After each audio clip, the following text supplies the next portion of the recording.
Hi hello ಸ್ನೇಹಿತರೆ, ನಾನು ನಿಮ್ಮ ಪ್ರೀತಿಯ ಭೀಮಿದನ್ ಕುಮಾರ್. ಇವತ್ತು ನಾನು ನಿಮಗೆ ತಿಳಿಸ್ಕೊಡ್ತಕ್ಕಂಥದ್ದು ಏನಪ್ಪ ವಿಷಯ ಅಂದರೆ, ಇವತ್ತು ನಾವು ಭಾಳಷ್ಟು ವಿದ್ಯಾರ್ಥಿಗಳಲ್ಲಿ ಕಾಣ್ತಾ ಇರ್ತೀವಿ. ಭಾಳಷ್ಟು ಡಿಗ್ರಿ ವಿದ್ಯಾರ್ಥಿಗಳು ಏನು ಮಾಡ್ತಾ ಇರ್ತಾರೆ, ಓದ್ತಾ ಇರ್ತಾರೆ, ಎಲ್ಲ ಮಾಡ್ತಾ ಇರ್ತಾರೆ. ಬಟ್ ಎಕ್ಸಾಮ್ ಟೈಮಲ್ಲಿ ನಾವು ಯಾವ ರೀತಿ ಪ್ರಿಪ್ರೇಷನ್ ಮಾಡಿ ಯಾವ ರೀತಿ ಬರೀಬೇಕಂತಕ್ಕಂಥದ್ದು ಭಾಳ ಮುಖ್ಯವಾದ ವಿಷಯವಾಗಿದೆ. ಯಾವ ರೀತಿ ಮುಖ್ಯವಾದ ವಿಷಯ ಅಂದರೆ, ಭಾಳಷ್ಟು ವಿದ್ಯಾರ್ಥಿಗಳು ಓದ್ತಾರೆ, ಅದನ್ನು ನಾವು ಲಿಖಿತ ರೂಪದಲ್ಲಿ ಏನು ಎಕ್ಸಾಮ್ನಲ್ಲಿ ಏನು ಬರಿತೀವಲ್ಲ ಅದನ್ನು ಬರೆದಿದ್ದೆ ಮಾತ್ರ ಕನ್ಸಿಡರ್ ಆಗ್ತದೆ. ಅಂಥ ಸಂದರ್ಭದಲ್ಲಿ ನಾವು ಯಾವುದೇ ರೀತಿಯಂತಾಗಿ ನಮಗೆ ಒಂದು ವಿಷಯದ ಕುರಿತು ಮಾಹಿತಿ ಗೊತ್ತಿದ್ದಾಗ ಅದನ್ನು ನಾವು ಹೆಂಗೆ ಬರೆದ್ರೆ ಅಂದರೆ ವಿಷಯ ಗೊತ್ತಿದೆ ಅನ್ನೋದಕ್ಕಿಂತ ನಾವು ಬರೆಯೋದ್ರ ಮೇಲೆ ಭಾಳ ಡಿಪೆಂಡ್ ಅಪಾನ್ ಆಗಿರುತ್ತೆ. ಅಂಥ ಸಂದರ್ಭದಲ್ಲಿ ನಾವು ಯಾವುದಾದ್ರೂ ಒಂದು ವಿಷಯವನ್ನು ತಗೊಂಡಿದ್ದೀವಿ ಅಂದರೆ ಅದನ್ನು ಕ್ರಮಬದ್ಧವಾಗಿ ಬರೆದಾಗ ಮಾತ್ರ ಒಂದು ಕ್ರಮಬದ್ಧವಾಗಿ ಬರೆದಾಗ ಮಾತ್ರ ಅದಕ್ಕೆ ನಾವು ಒಂದು ಮಾರ್ಕ್ಸನ್ನು ತಗೋಬೋದು. ಯಾವ ರೀತಿಯಪ್ಪ ಅಂದ್ರೆ, ಯಾವ್ದಾರು ಸಪೋಸ್ ನಾವು ಹಿಸ್ಟ್ರಿ ಟಾಪಿಕ್ ಅಥವಾ ಪೊಲಿಟಿಕಲ್ ಸೈನ್ಸ್ ಆಯಿತು, ಸೋಷಿಯಲ್ ಸೈನ್ಸ್ ಆಯಿತು, ಯಾವುದೋ ಒಂದು ವಿಷಯ ಅಂತ ತಗೊಂಡಾಗ ಮೇನ್ ಟಾಪಿಕ್ ಇವಾಗ ಕ್ವಿಟ್ ಇಂಡಿಯಾ ಮೂಮೆಂಟ್ ಅಂತ ಬಂತು ತನಕ.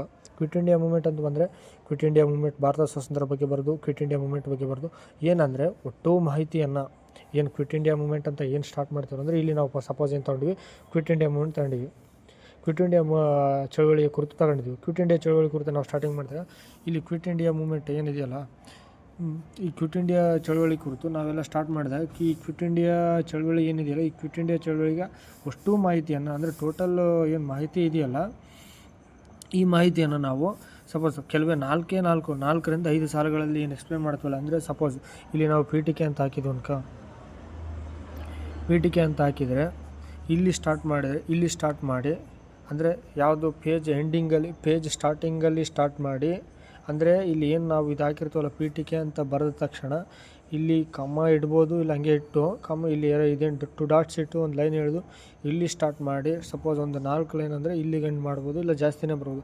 ಅದು ತಕ್ಕಂಥಕ್ಕೆ ಅದ್ರಿಗೆ ಸಪೋಸ್ ನಾವು ಜಾಸ್ತಿ ಬರೆದ್ರೆ ನಮ್ಮ ಮೇಲೆ ಡಿಪೆಂಡ್ ಅಪಾನ್. ಏನಂದರೆ ಪೀಠಿಕೆ ಅಂದರೆ ಅಷ್ಟು ಮಾಹಿತಿಯನ್ನು ಒಂದು ವಿಷಯದ ಸಂಪೂರ್ಣ ಮಾಹಿತಿಯನ್ನು ಕೆಲವು ಸಾಲುಗಳಲ್ಲಿ ಎಕ್ಸ್ಪ್ಲೇನ್ ಮಾಡೋದಕ್ಕೆ ಪೀಠಿಕೆ ಅಂತು.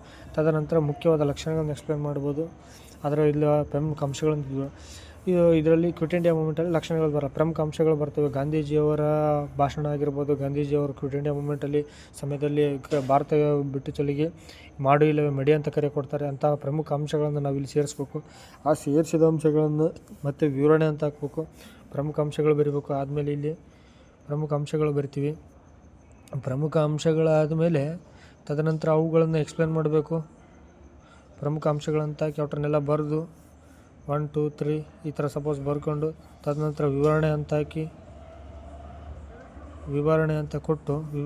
ಮತ್ತೆ ರಿಟರ್ನ್ ಇಲ್ಲಿ ಮೊದಲನೇ ಪಾಯಿಂಟ್ ಏನು ಸ್ಟಾರ್ಟ್ ಮಾಡಿದ್ವಲ್ಲ ಅದನ್ನು ಹಾಕಿ ರಿಟರ್ನ್ ಇಲ್ಲಿ ಯಾರೋ ಸ್ಪೇಸ್ ಕೊಟ್ಟು ಈ ರೀತಿಯಿಂದ ಕೆಳಗಡೆಯಿಂದ ಮತ್ತೆ ಇಲ್ಲಿಂದ ಸ್ಟಾರ್ಟ್ ಮಾಡೋಕೆ ಇಲ್ಲಿಗೆ ಗ್ಯಾಪ್ ಬಿಟ್ಟು ಇಲ್ಲಿ ಸ್ಟಾರ್ಟ್ ಮಾಡೋ.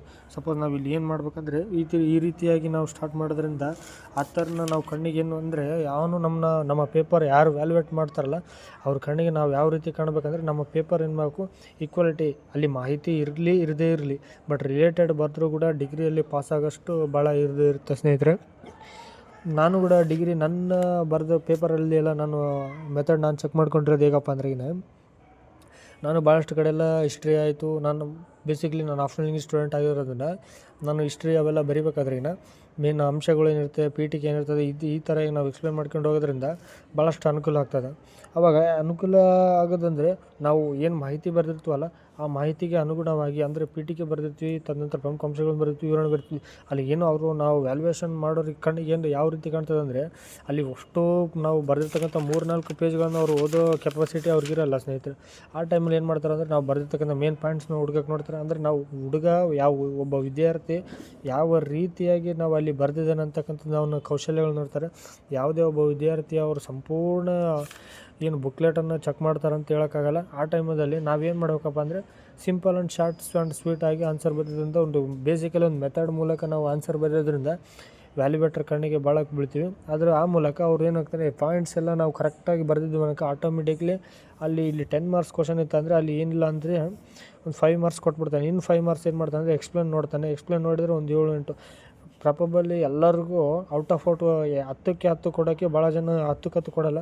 ಮಿನಿಮಮ್ ಅಬ್ಬಬ್ಬ ಅಂದರೂ 8 ಕೊಡ್ತಾರೆ. ಹ್ಯಾಂಡ್ ರೈಟಿಂಗ್ ತುಂಬ ಚೆನ್ನಾಗಿತ್ತು 9, ಮಾಹಿತಿ ಫುಲ್ ಎಕ್ಸಲೆಂಟ್ ಇದ್ದರೆ ಮಾತ್ರ ಅವಾಗ 10 ಕೊಡ್ತಾರೆ. ಇಂಥ ಹ್ಯಾಂಡ್ ರೈಟಿಂಗ್ ಚೆನ್ನಾಗಿದ್ರು ಕೂಡ ಆ ಟೈಮಲ್ಲಿ 9 ಕೊಡ್ತಾರೆ ಸ್ನೇಹಿತರೆ. ಮಾಹಿತಿ 8 ಅಂದರೆ ನಮ್ಮಂಥ ವಿದ್ಯಾರ್ಥಿಗಳು ನಾವು ಯಾವ ರೀತಿ ಹ್ಯಾಂಡ್ ರೈಟಿಂಗ್ ಬರಿತೀವಲ್ಲ, ಹ್ಯಾಂಡ್ ರೈಟಿಂಗ್ ಮೇಲೆ ಡಿಪೆಂಡ್ ಅಪಾನ್ ಆಗಿರ್ತದೆ. ಬಟ್ ಬೇಸಿಕಲಿ ಎಲ್ಲದು ಹ್ಯಾಂಡ್ ರೈಟಿಂಗ್ ಮೇಲೆ ಡಿಪೆಂಡ್ ಆಗಿರ್ತದೆ ಅಂತ ಅನ್ಕೋಬೇಡಿ. ಯಾವ ವಿದ್ಯಾರ್ಥಿ ಪರ್ಫೆಕ್ಟಾಗಿ ಮಾಹಿತಿ ಬರೆದು ಹ್ಯಾಂಡ್ ರೈಟಿಂಗ್ ಭಾಳ ಕಮ್ಮಿ ಇದ್ದರೂ ಪರವಾಗಿಲ್ಲ, ಅಂಥವ್ರಿಗೂ ಕೂಡ ಭಾಳ ಕಡೆ ಔಟ್ ಆಫ್ ಆಗೋ ಚಾನ್ಸಸ್ ಇರ್ತದೆ ಸ್ನೇಹಿತರೆ. ಅದಕ್ಕಾಗಿ ಭಾಳ ಇದು ಮಾಡಬೇಕು. ಇನ್ನು ಅದೇ ರೀತಿಯಂತಾಗಿ ಆಪ್ಷನಲ್ ಇಂಗ್ಲೀಷು ವಿದ್ಯಾರ್ಥಿಗಳು ಏನು ಮಾಡ್ತಾರೆ ಅಂದರೆ, ಆಪ್ಷನಲ್ ಇಂಗ್ಲೀಷು ಯಾವ ಥರ ಪಾಸ್ ಮಾಡ್ಕೋಬೇಕು ಬ್ರೋ ಅಂತ ಕೇಳ್ತಿದ್ರು ಭಾಳಷ್ಟು ನನ್ನ ಸ್ನೇಹಿತರು. ಆ ಸ್ನೇಹಿತರಿಗೆಲ್ಲ ನಾನು ಹೇಳೋದು ಏನಪ್ಪ ಅಂದರೆ, ಇನ್ನು ಆಪ್ಷನಲ್ ಇಂಗ್ಲೀಷಲ್ಲಿ ನಾವು ಏನು ಯಾವುದೇ ನನ್ನ ಪ್ರಕಾರ ನಾನು ಪಾಸ್ ಮಾಡ್ಕೊಂಡಿರೋದು ಹೇಳ್ಬೇಕಂದ್ರೆಗಿನ ನಾನು ಏನು ಬರ್ತೀನಿ ಅಂದರೆ, ಮೇನು ಸ್ಟಾರ್ಟಿಂಗೆಲ್ಲ ಇಂಟ್ರೊಡಕ್ಷನ್ ಕರೆಕ್ಟ್ ಆಗಿರ್ತೀವಿ. ಇಂಟ್ರೊಡಕ್ಷನ್ ಅಂದರೆ ಇಲ್ಲಿ ಪೀಠಿಕೆ ಇದೆ, ಅಂದರೆ ಇಂಟ್ರೊಡಕ್ಷನ್ ಮೇಂಟೈನ್ ಮಾಡ್ತೀವಿ. ತದನಂತರ ಅದರಲ್ಲಿ ಆ ಥರ ಇಂಟ್ರೊಡಕ್ಷನ್ ಏನು ಬರಬೇಕು, this poem was written by in Kuvempu. ಇದು ಸಪೋಸ್ ಏನಾದರೂ ಇದ್ದರೆ ರೋಮಿಯೋ ಜೂಲಿಯಟ್, ಈ ಥರ ರೋಮಿಯೋ ಜೂಲಿಯಟ್ ಯಾರು ಬರೋದು, ಇದನ್ನು ರಿಟರ್ನ್ ಬೈ ತಂದು ವಿಲಿಯಮ್ ಶೇಕ್ಸ್ಪಿಯರ್ ಬಗ್ಗೆ ಸ್ವಲ್ಪ ಬರೋದು. ಆಮೇಲೆ ಅಬೌಟ್ ಹಂಗೆ ಮೇನ್ ಪಾಯಿಂಟ್ಸ್ ಏನು ಬರ್ತವೆ, ರೋಮಿಯೋ ಲವ್ಸ್ ದ ಜೂಲಿಯಟ್ ಇದ್ರ ಬಗ್ಗೆ ಬರೆಯೋದು. ಇಲ್ಲ ಮುಂದೆ ಅಭಿಜ್ಞಾನ ಶಾಕುಂತಲ ಅಂತ ಕೇಳಿದ್ರೆ ಅದ್ರ ಬಗ್ಗೆ ಬರ್ಬೋದು. ಇಲ್ಲ ಅಂಬೇಡ್ಕರ್ದಾಗಿರ್ಬೋದು, ಸ್ವಾಮಿ ವಿವೇಕಾನಂದ ಆಗಿರ್ಬೋದು. ಈ ಥರ ಯಾವುದಾದ್ರೂ ಒಂದು ವಿಷಯವನ್ನು ಕುರಿತು ಅಲ್ಲ ಒಂದು ಪೋಯಮು ನರೇಟಿವ್ ರೈಟರ್ಸ್ ಕುರಿತು ಏನಾದರೂ ಕೇಳಿದಾಗ ಅವಾಗ ನಾವು ಈ ರೀತಿಯಾಗಿ ಡಿಟೇಲ್ ಆಗಿ ಎಕ್ಸ್ಪ್ಲೇನ್ ಮಾಡ್ಕೊತ ಹೋಗ್ಬೇಕಾಗ್ತದೆ ಸ್ನೇಹಿತರೆ. ಮೇನು ಈ ಹಿಸ್ಟ್ರಿಯಲ್ಲಾದರೆ ಪೀಠಿಕೆ ಅಂಶಗಳು ಅಥವಾ ಲಕ್ಷಣಗಳಿದ್ದರೆ ಅದನ್ನ ಹಾಕೋದು, ಅದನ್ನ ಎಕ್ಸ್ಪ್ಲೇನ್ ಮಾಡೋದು. ತದನಂತರ ಲಾಸ್ಟಿಗೆ ಕನ್ಕ್ಲೂಷನ್ ಅಂದರೆ ಉಪಸಂಹಾರ ಅಥವಾ ಇನ್ನೇನಿರ್ತದೆ ಸ್ನೇಹಿತರೆ, ಇದನ್ನ ಕೊಡ್ಬೋದು. ಆಮೇಲೆ ನಾವೇನು ಮಾಡೋಕಪ್ಪ ಅಂದರೆ, ಇಂಗ್ಲೀಷಲ್ಲಿ ಮೇನ್ ಪಾಸ್ ಆಗೋ ಈಸಿ ಮೆಥಡಪ್ಪ ಏನು ಅಂದರೆ, ಆಪ್ಷನಲ್ ಇಂಗ್ಲೀಷ್ ಹುಡುಗರಿಗೆ ಮೇನ್ ಇಂಟ್ರೊಡಕ್ಷನ್ ಬರೀಬೇಕು. ಇಂಟ್ರೊಡಕ್ಷನ್ನು ಆಮೇಲೆ ಮೇನ್ ಪಾಯಿಂಟ್ಸು ಬರೋದಾಗಿರ್ಬೋದು. ಆಮೇಲೆ ಮತ್ತು ಥೀಮ್ಸು, ಅದು ಆಥರ್ಸ್ ಬಗ್ಗೆ ಬರೋದು. ಮತ್ತು ತದನಂತರ ಇನ್ನೇನು ಅನೇಕ ವಿಚಾರಗಳನ್ನ ಏನಿದಾವಲ್ಲ ಬಟ್ ನಾವು ಏನು ಮಾಡ್ಬೇಕಂದ್ರೆ, ಅವರು ಯಾರು ವ್ಯಾಲ್ಯೂಯೇಷನ್ ಮಾಡ್ತಾರಲ್ಲ ಅವ್ರ ಕಣ್ಣಿಗೆ ನಾವು ಹೈಲೈಟ್ ಹಾಕ್ಕೊಳ್ಬೇಕು. ಏನಂದರೆ ಇಂಟ್ರೊಡಕ್ಷನ್ ಮೇಂಟೈನ್ ಮಾಡಿರ್ಬೇಕು, ಮತ್ತು ಮೇನ್ ಆಥರ್ಸ್ ಬಗ್ಗೆ ಬರೆದಿರ್ಬೇಕು. ಅಬೌಟ್ ದ ಆಥರ್ ಬಗ್ಗೆ ಮೇನ್ ಇಂಪಾರ್ಟೆಂಟು.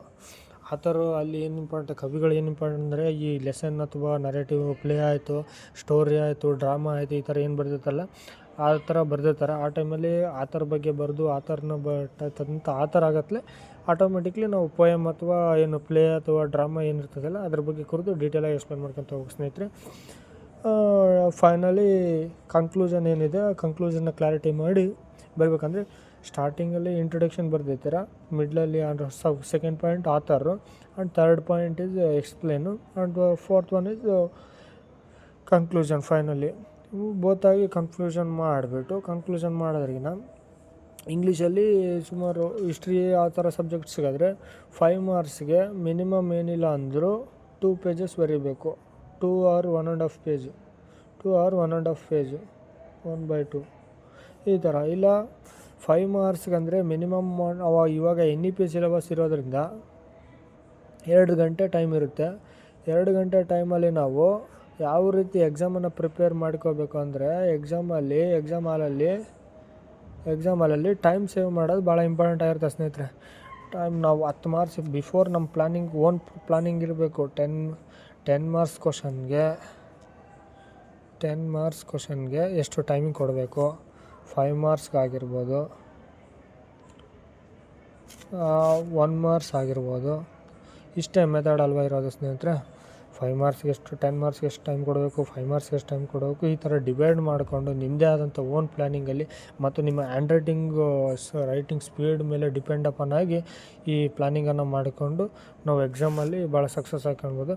ಭಾಳಷ್ಟು ನನ್ನ ಸ್ನೇಹಿತರಿಗೆ ಏನು ಹೇಳೋದಂದರೆ, ನಾನು ಪ್ರಾಬಬಲಿ ಕನ್ನಡ ಮೀಡಿಯಮ್ ಸ್ಟೂಡೆಂಟ್ ಆಗಿರೋದ್ರಿಂದ ನನಗೂ ಅಷ್ಟೊಂದು ಇಂಗ್ಲೀಷ್ ಬಗ್ಗೆ ನಾಲೆಡ್ಜ್ ಇಲ್ಲ. ಬಟ್ ಆದ್ರೂ ತಿಳ್ಕೊಳ್ಳೋಕೆ ಪ್ರಯತ್ನ ಪಡೋಣ. ಕಲಿಯೋದೇ ಹೊಸ ಜೀವನ ಅಲ್ಲ. ಅದಕ್ಕಾಗಿ ಪ್ರತಿಯೊಂದು ಕ್ಷೇತ್ರದಲ್ಲೂ ನಾವು ಯಾವುದೋ ಒಂದು ವಿಷಯವನ್ನು ತಗೊಂಡಾಗ ಅದರಲ್ಲಿ ನಾವು ಸಂಪೂರ್ಣ ಜ್ಞಾನ ಇರಬೇಕು ಅಂತನಲ್ಲ, ಅದ್ರ ಬಗ್ಗೆ ನಾವು ಹೊಸದಾಗಿ ಪ್ರತಿಯೊಂದು ಯಾವುದೋ ಒಂದು ಕೆಲಸ ಅಥವಾ ಇದನ್ನು ಪ್ರಾರಂಭ ಮಾಡೋಕ್ಕಿಂತ ಮುಂಚೆ ಅದರಲ್ಲಿ ನಾವು ಹೊಸದಾಗಿ ಕಲಿತಾ ಹೋಗ್ಬೇಕು.